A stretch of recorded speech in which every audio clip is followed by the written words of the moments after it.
വനമഹോത്സവ വാരാചരണത്തിന്റെ ഭാഗമായി Thiruvathira ഞാറ്റുവേലയിൽ Kottiyoor NSSK UP സ്കൂളിലെ വിദ്യാർത്ഥികൾ കൊട്ടിയൂർ വനാന്തരങ്ങളിൽ സ്കൂൾ പരിസ്ഥിതി ക്ലബിന്റെ നേതൃത്വത്തിൽ ഞാറ്റുവേലയിൽ വിത്തെറിയലും വനമഹോത്സവവും സംഘടിപ്പിച്ചു. വിദ്യാർത്ഥികളിൽ പ്രകൃതി സ്നേഹവും സഹജീവി സ്നേഹവും വളർത്തുന്ന പരിപാടി വിദ്യാർത്ഥികൾക്ക് പുത്തൻ അനുഭവമായി മാറി. നിരവധി ദിവസങ്ങളെടുത്ത് പവിത്രൻ ഗുരുക്കളുടെ നേതൃത്വത്തിൽ വിദ്യാർത്ഥികൾ തയ്യാറാക്കിയ വിത്ത് ഉണ്ടകളാണ് കൊട്ടിയൂർ ക്ഷേത്രത്തിന്റെ ഇടപാവലിയിലും പ്രാന്തപ്രദേശങ്ങളിലും നിക്ഷേപിച്ചത്. ഈ കാണുന്ന വഴിക്ക് താഴോട്ട് കാണുന്ന മുഴുവൻ മരങ്ങളും എൻ്റെ കയ്യാൽ വെച്ച് പിടിപ്പിച്ചതാണ്. ഇതാ കാണുന്ന മുഴുവൻ മരങ്ങളും എൻ്റെ കയ്യാൽ വെച്ച് പിടിപ്പിച്ചതാണ്. അതേപോലെ തന്നെ ഈ സീഡ് ബോൾ എന്ന പദ്ധതി ഓസ്ട്രേലിയയിലാണ് ആദ്യമായിട്ട് രൂപീകരിച്ചത്. അവിടെ ഓസ്ട്രേലിയ ഒരു വനം തന്നെ സീഡ് ബോളിലൂടെ ഉണ്ടാക്കിയിട്ട് ഫലവൃക്ഷങ്ങളുടെ ഒരു വനം തന്നെ ഉണ്ടാക്കപ്പെട്ടിട്ടുണ്ട്. അതിൻ്റെ ഒരു ഓർമ്മയ്ക്കായിട്ടാണ് ഈ സീഡ് ബോൾ ഈ തിരുവാതിര ഞാറ്റുവേലയിൽ തന്നെ നടത്തുന്നത്. ഇതിൽ പങ്കെടുക്കുന്ന എല്ലാ കുട്ടികൾക്കും ഒരുപാട് നന്ദി അറിയിക്കുന്നു.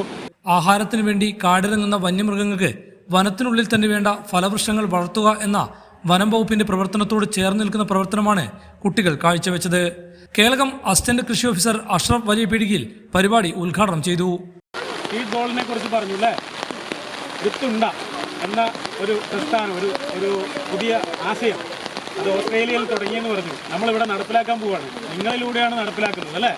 നിങ്ങൾ എറിയുന്ന ഓരോ വിത്തും ഇവിടെ ഒരു ഫലവൃക്ഷമായി മാറും.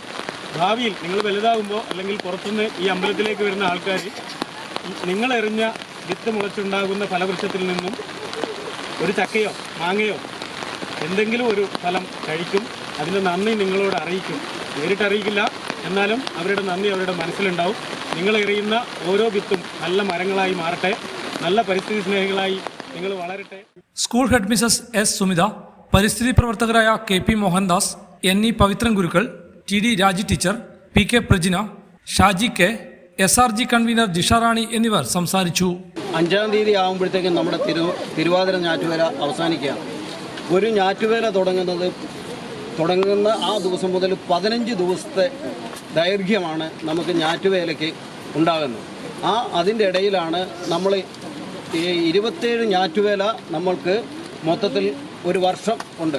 ആ 27 ഞാറ്റുവേലയിൽ പ്രധാനപ്പെട്ട രാജാവ് എന്ന് നേരത്തെ സാറ് സൂചിപ്പിച്ച പോലെ തന്നെ തിരുവാതിര ഞാറ്റുവേലയുടെ പ്രത്യേകത എന്ന് പറഞ്ഞാൽ നമ്മുടെ വിത്തിനങ്ങളെല്ലാം നടാൻ പറ്റിയ ഒരു അവസരമാണ്. ഹൈവിഷൻ ന്യൂസ്, കേളകം.